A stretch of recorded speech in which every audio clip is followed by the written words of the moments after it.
guys, what's up? It's Audra and welcome back to my YouTube channel. So today I have a very special video for you, including all of you from my YouTube channel and my Instagram. I put out a message and a story and a post a couple weeks ago asking you to submit your assumptions about me into the question box, into the comments, whatever. And I have them pulled up right here on my phone, and we are going to dive in and confirm or deny all of the assumptions that you made about me in my post. So let's get right into it.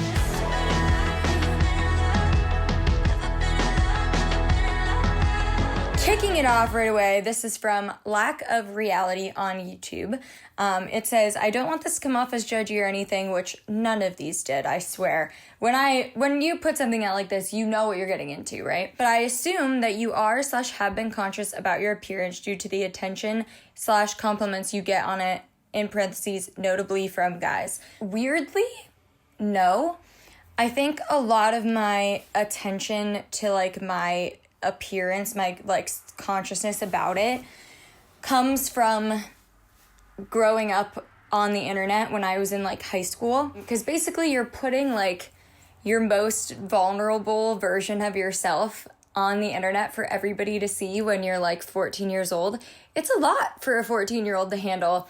And I think to me, my appearance in First 11 videos, specifically even maybe more Concrete Castles videos, it's more of a persona to me, as in when I'm going to do this thing, it's I don't want to say my costume, it's my work attire. That is how I want to present myself for this brand, for this business, because that's how I think about everything. Is First to 11 is its own brand, Concrete Castles was its own brand, Audra Miller is its own brand, and I obviously am not going to be wearing this in a First to 11 video, and I'm not going to be wearing what I wore in a Concrete Castles video in a First to 11 video. It just kind of helps me separate it in my brain and keep my personal self separate from the other things that I do and the other brand identities that we're trying to create, if that makes sense. It's a long-winded answer, but in my head it makes sense. We're gonna skip to one from Instagram. This one is from jd.in, and it says, it's hard for you to be in the moment due to vlogging/content creation.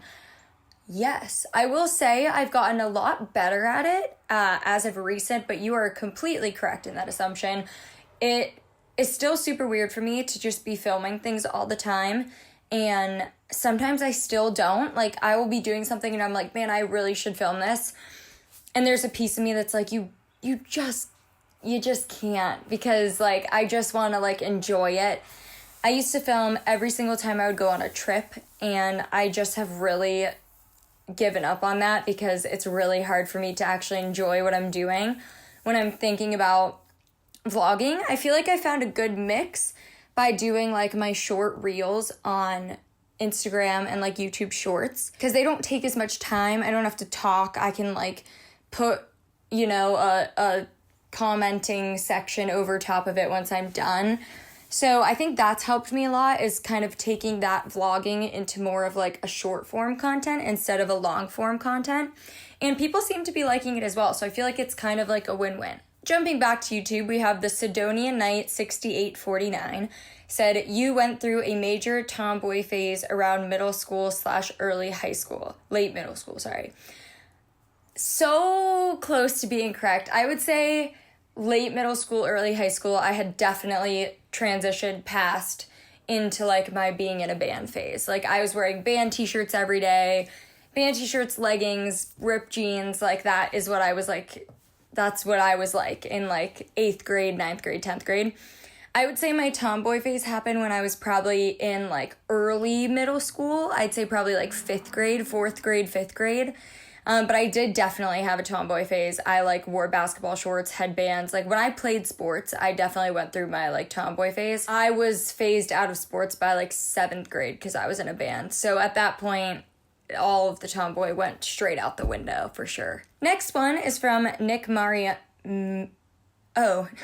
Nick Marinara. I was like, that can't be right. I was gonna say Mariana. On Instagram says you're actually a big video gamer. I wish that I could say it's true, but it's not. I am not a video gamer. I dabble in the video games on the phone. Like, I love a good phone game. I get addicted to, like, Candy Crush, like the old people games, like Candy Crush and, like, Angry Birds. I was, like, really addicted to Mario Kart on my phone for a while. I don't play, like, computer games. I don't play Xbox. I don't play PlayStation. The most you'll ever get out of me is, like, a Wii game. Like, I love to play a good Mario Kart on the Wii. I love a good Switch. I love the Nintendo Switch. I love a little Just Dance action.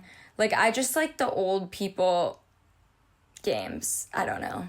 I just am not a video gamer. I wish that I was, but I'm not. Jumping back to YouTube, we have Serin031 said, my assumption is that you're a long-term and meticulous planner, potentially to help deal with anxiety. Also looking forward to seeing you guys play at the end of next month. We'll see you there.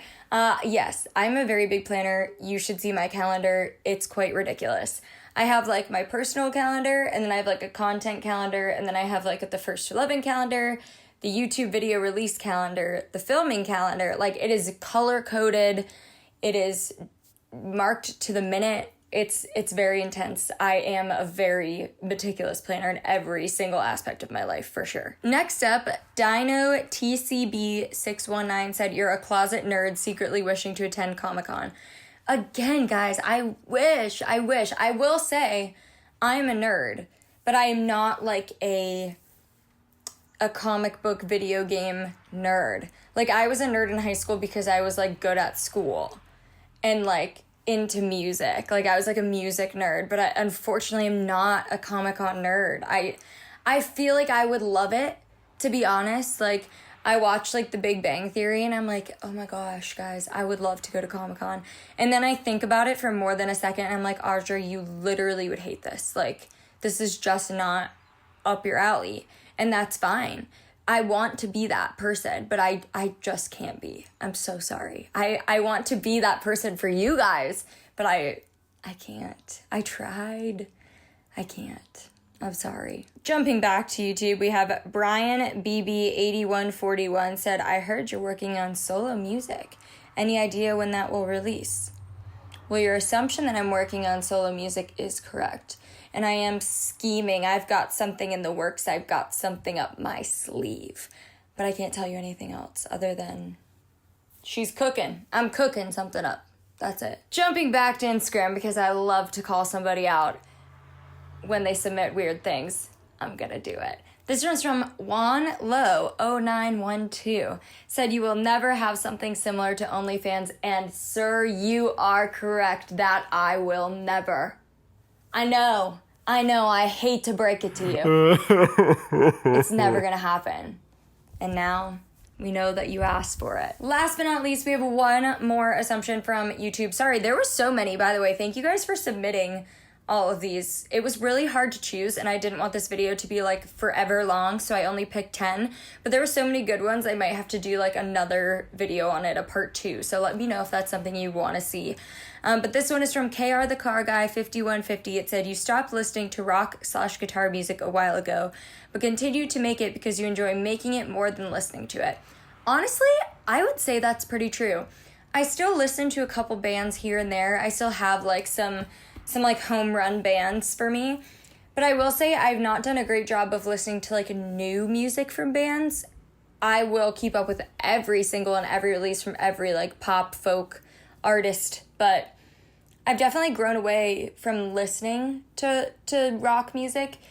But I do really, really enjoy singing it. And I do enjoy, like, creating that type of music. I would just say I'm not, like, into listening to it on a daily basis as much, and I think it's more of because in our work we listen to that and we do that all the time that I'm kind of, like, overstimulated by it now. It feels like I'm doing my job when I'm listening to rock music instead of, like, just listening to it for fun. So I think that's kind of where, like, that is at for me right now. That's, like, the space I'm in with that. But again, thank you guys so much for submitting your assumptions about me. I hope you enjoyed this video. If you did, leave a like, leave a comment of what your favorite one was, and subscribe to my channel. And of course, don't forget to turn on that notification bell so you don't miss an upload every Friday at 2 p.m. Eastern Time. Bye! See you next week.